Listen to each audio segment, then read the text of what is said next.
job to do that cannot be done with full galleries.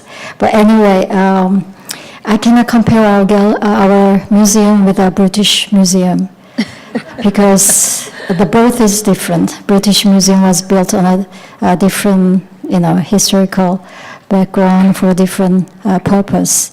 Although I have been trained in history of art, which is kind of based on comparison, but I cannot really compare with British Museum. I will aspire to making our museum in terms of size, if I want to talk about in terms of size, as large as British Museum or Metropolitan Museum in New York. But that will be it will take much longer, much more time. Thank you. Since Dr. Anderson wants to respond, I will give him just 2 minutes. Okay, I'll respond. I'll respond quickly, very quickly. In 1753, the British Museum was founded, and it included contemporary material. I won't call it art, but contemporary material, and always has done right up to the present day. And so my question really, or the question I would generally like to put is why is there such a thing as a museum of modern and contemporary art? Why do these institutions run alongside museums, traditional museums, older museums, which nevertheless do bring their collections right up to date? And I'm not sure I know the answer to that. Thank you. Less than 2 minutes. Now, I remember that the third session discussants had a series of questions toward each of the 3 speakers. So starting from Dr. Kim Young-na, I would like to hear your answers to various questions raised by Kim Hong-hee and Ha Kye-hoon. I think there are 3 questions for each, so I have to, do you think I have to answer 6 questions? Okay, I'll answer those very briefly. Director Kim Hong-hee asked me, what is the percentage of continent which has the Korean galleries? And as far as I know, out of 25 countries, 71 museums, it's mostly in United States. And in Europe, I think there are one in British Museum, of course, and there is one Swedish. Excuse me, I'm sorry to interrupt you, but these statistics up here at the end of my paper, as well as Keith's paper, has very detailed statistics of everything. Okay. So you can skip that. Thank you. Her question was whether we are planning to open another Korean galleries in other Asian countries or South America, Africa.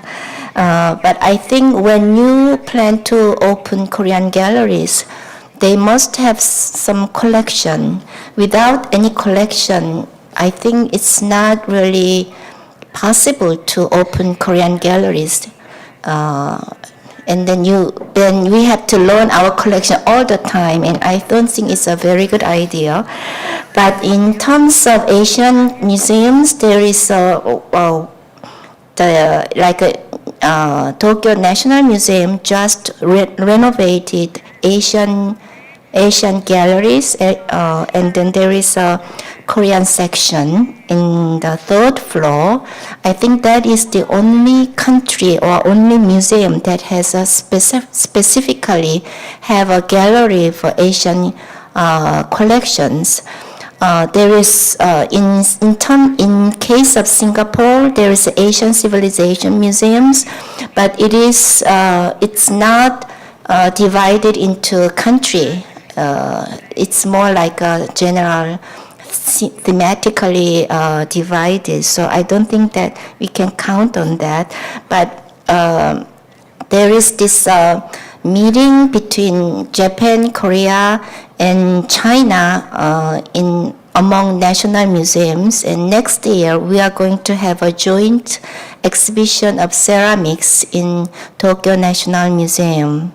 And we are having this meeting every 2 years, and there is another meeting of Asian National Museum Association, which also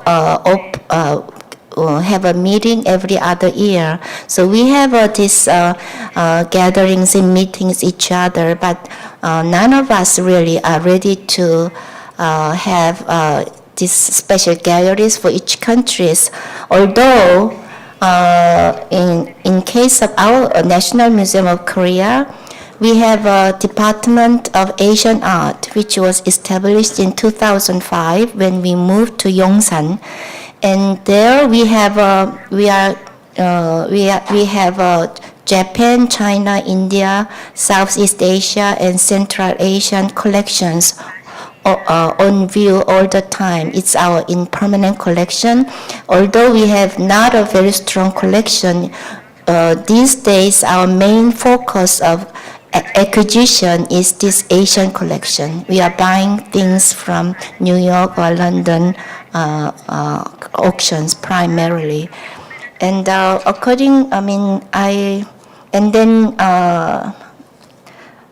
Mr. Ha asked me whether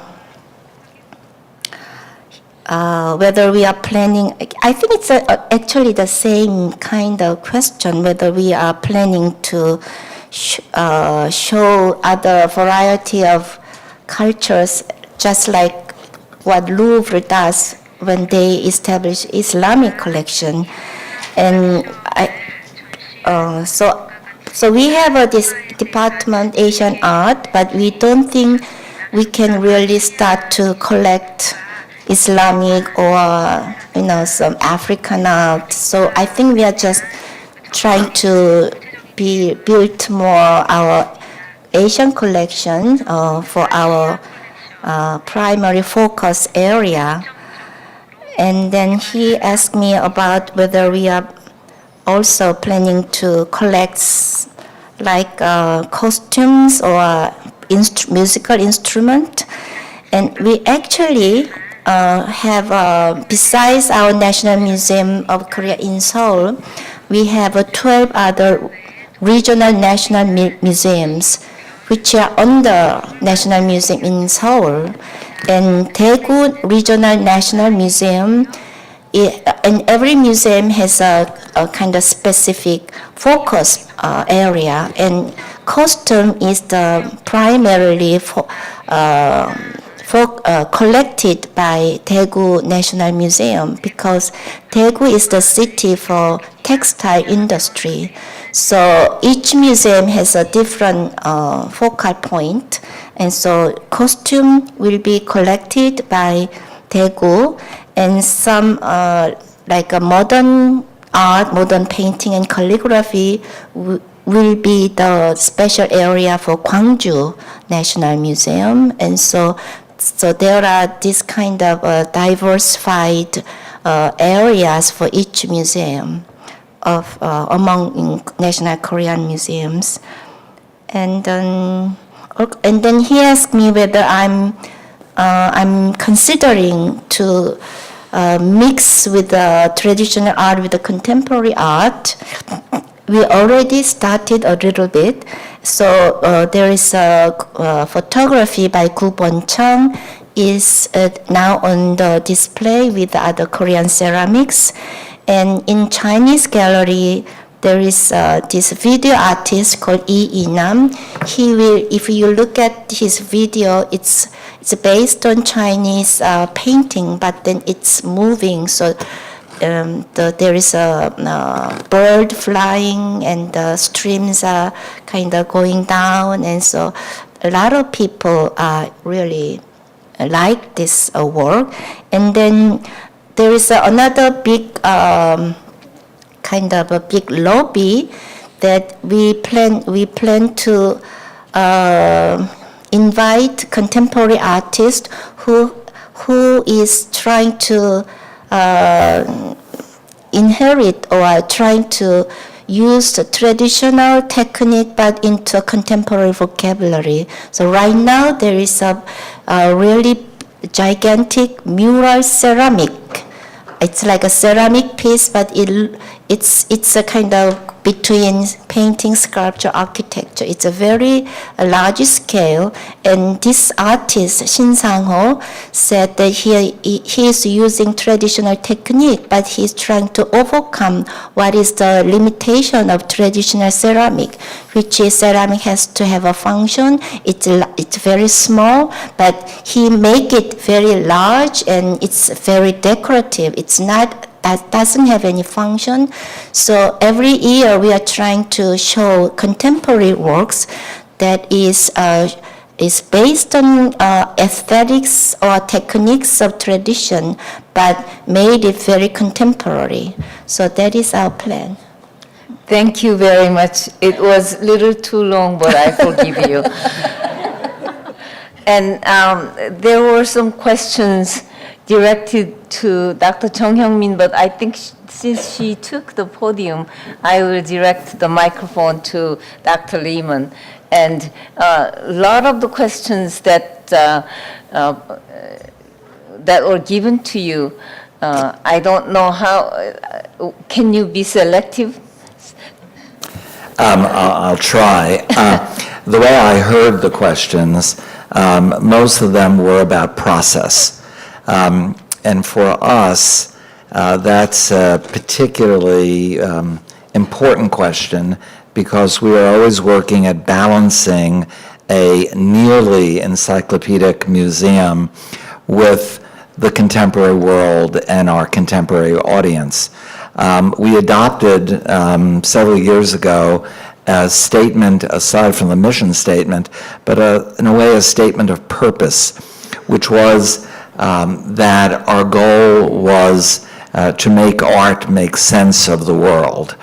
And by using that and by looking at how we function as a museum in Brooklyn surrounded by contemporary artists, truly surrounded by contemporary artists, and populated by thousands of artists all the time, that process, whether it's the acquisition process or the exhibition determination process or how we manage our general affairs, is a very complicated one.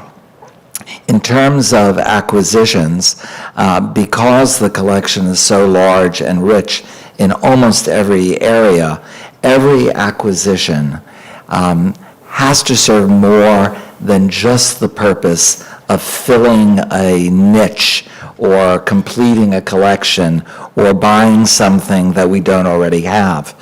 And one of the most, I think, important roles of our curators is that whether the person, the curator, who is proposing an acquisition in Korean art or African or contemporary, brings that discussion to all the curators. And the curators have an essential role in trying to better understand how an object fits within the educational role of the institution. So it's not just the director or just the chief curator who makes those decisions, but rather all of the expertise of our many curators working together who can see how an object benefits the entire museum. And one of my great pleasures over the past decade or so is encouraging our curators as often as possible to search and purchase objects together, so that American Decorative Arts and the Contemporary Department will purchase objects together, or European and one of the Asian collection areas might purchase objects together.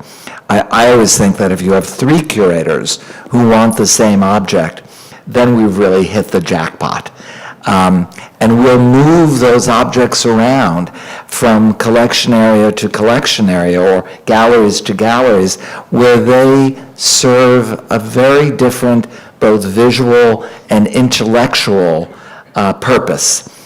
Because they're seen in different circumstances and they're valued by different people for different reasons in different contexts. So it's a complicated process that takes typically more time than any of us would like, but the value associated with an object becomes greatly enlarged as a acquisition for the museum.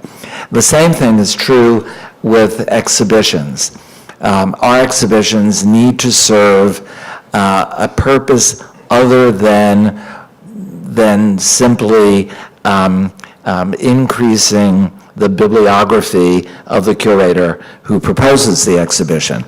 It has to serve the essential purposes of the museum, and that is, as I said a moment ago, to be a manner in which we can explicate issues of the world, and often in trying to draw from among the different collection areas at the museum.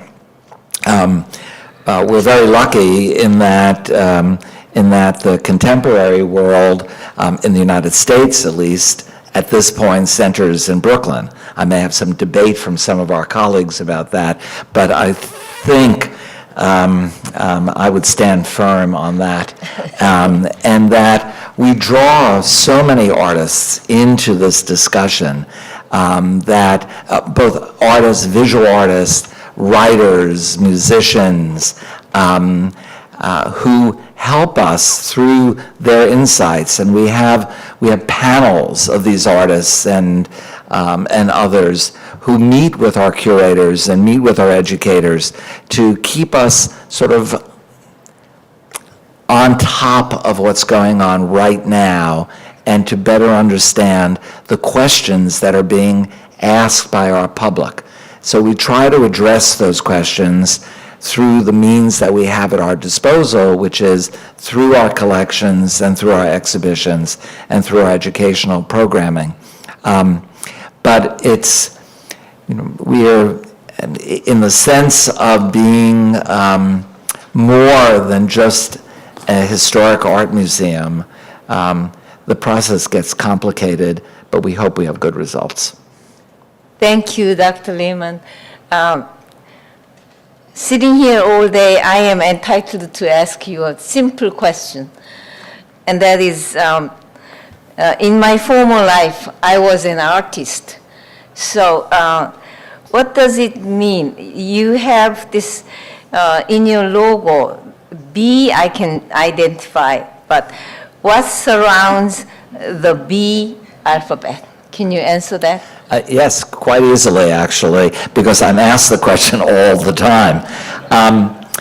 When we were redesigning our very staid logo about a dozen years ago, we hired a young group of designers called 2x4.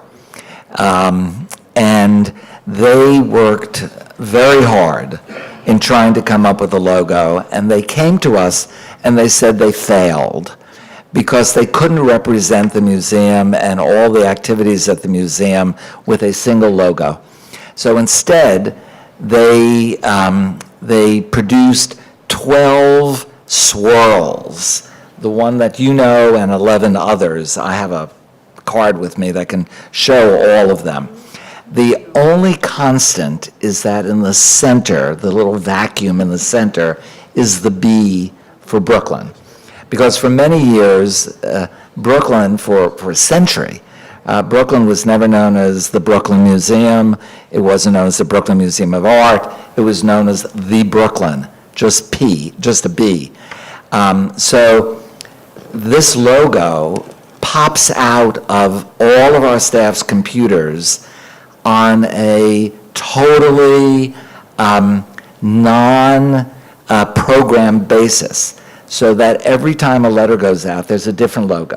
because they wanted to kind of enact the energy and the spirit of the place. Thank you very much. I think it's a very nice logo. Now, I think from the session 1 and 2, are there any questions unanswered among the presenters and discussants? Please come forward and ask questions. Keith? Session 2. Let me consult my list.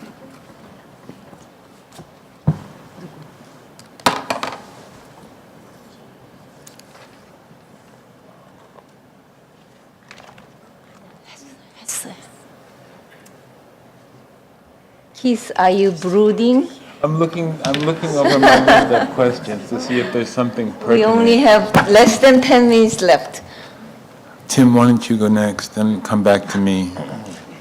I'll pass. I don't remember any of the questions. It was so long ago.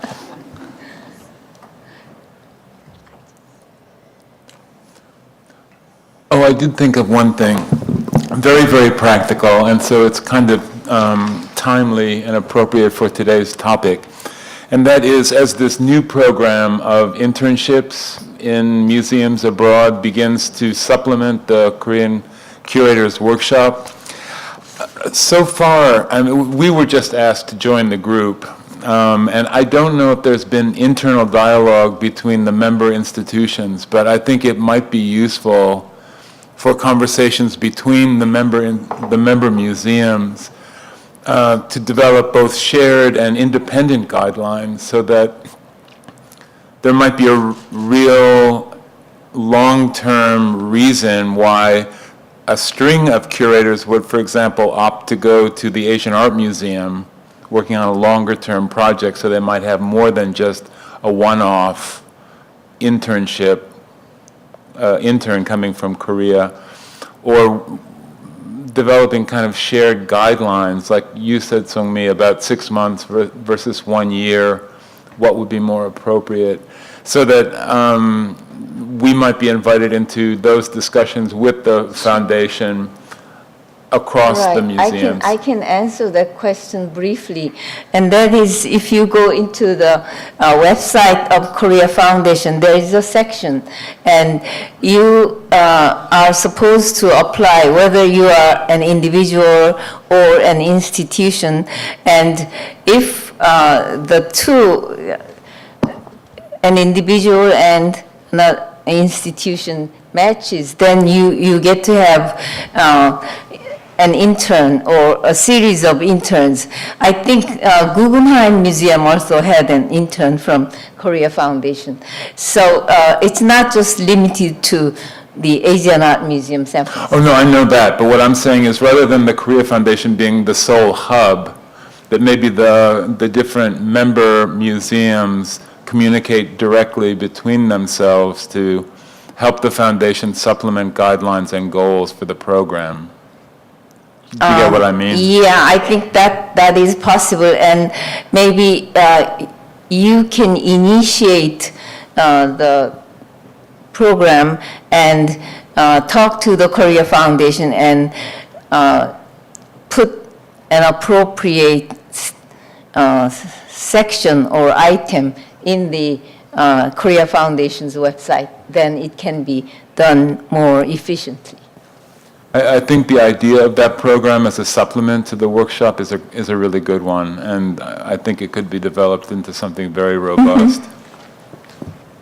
Dr. Xu, have you any more questions? Like Tim, I don't remember. I remember there are a lot of good questions, but the following presentations were so interesting that my brain was spent on absorbing them. So if there are any questions, I'd be more than happy to answer. Is there any question from the floor at this point? I will receive just one question because our time is completely up.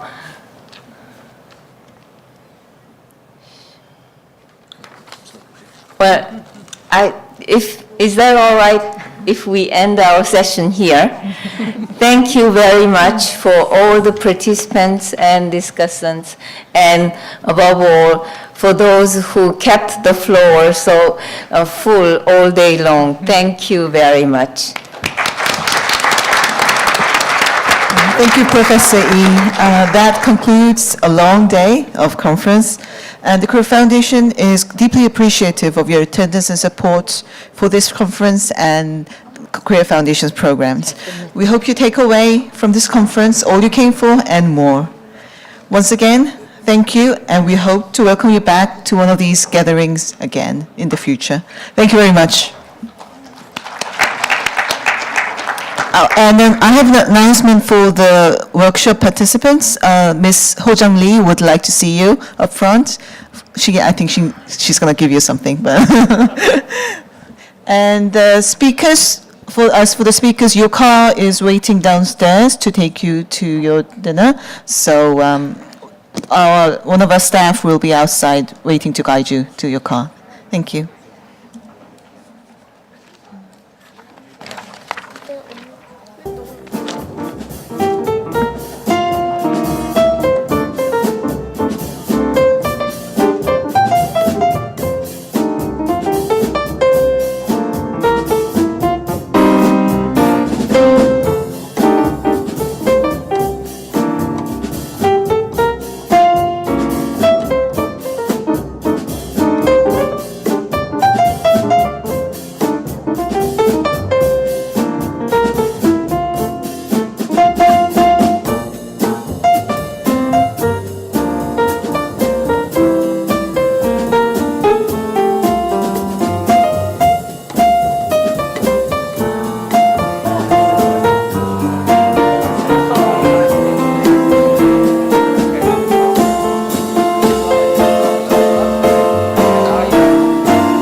The Korea Foundation's mission is to make friends with the peoples of countries around the world.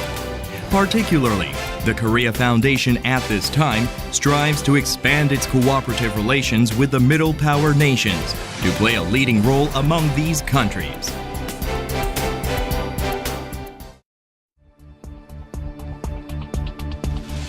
Under this program, the Korea Foundation provides a forum to share ideas on key global issues, to bring together specialists from within and outside Korea, and to help enhance the well-being of people and nations worldwide. The Korea Foundation develops future-oriented partnerships with like-minded nations through a variety of public diplomacy initiatives, such as the KF Global Seminar, which brings together distinguished global figures and next-generation leaders to discuss vital global issues and to share their expertise. In addition, the KF Forum broadens awareness of today's critical social issues through the arrangement of relevant seminars and lectures, while the National Development Vision Sharing Program provides a means to share Korea's expertise in economic development with the world's developing countries. With its support for Korean studies, the Korea Foundation enables the international community to acquire a deeper understanding of Korea and its people in an effort to develop closer friendships with the world's peoples. The Korea Foundation is building an extensive infrastructure for education and research on Korea through the KF Global eSchool program that enables students to learn about Korea from anywhere and at any time, with online video lectures, and the establishment of Korean studies professorships at universities around the world. The KF Assembly, a platform for academic exchange and networking among Korean study scholars, along with support for Korea-related academic conferences, seminars, workshops, and fellowships, contribute to an advancement of the global community's understanding of Korea. The Cultural and Arts Exchange Program provides a framework to share Korea's culture and spirit with the world, in addition to offering opportunities for global citizens to appreciate cultural diversity. The Korea Foundation seeks to reinforce Korea's bonds with the world's peoples and countries through global cooperation and friendly relations. Examples of these efforts include the KF Day events, which are staged at renowned museums to make known the richness of Korean culture. The Curator Workshop Program, that enables curators from abroad to learn about the intricacies of Korea's artistic culture and facilitate networks among them. The staging of various exhibitions and performances to introduce the arts and culture of Korea to global audiences. And the Cultural Center Project, that introduces the Korean people to the cultures around the world. The Korea Foundation's Publications and Media program has contributed to Korea's building friendly ties with the peoples around the world by enhancing understanding of Korean culture and society. The Korea Foundation produces a wide range of video content on the culture and arts of Korea, along with distributing Korea-related publications and video materials to some 750 universities, libraries, and research institutions in 96 countries. The Foundation's media efforts include The Koreana, a quarterly journal with features on Korea's arts and culture, the Korea Focus webzine, that provides readers with a glimpse of the current affairs in Korea, so that global viewers can enjoy aspects of Korea's contemporary and traditional culture.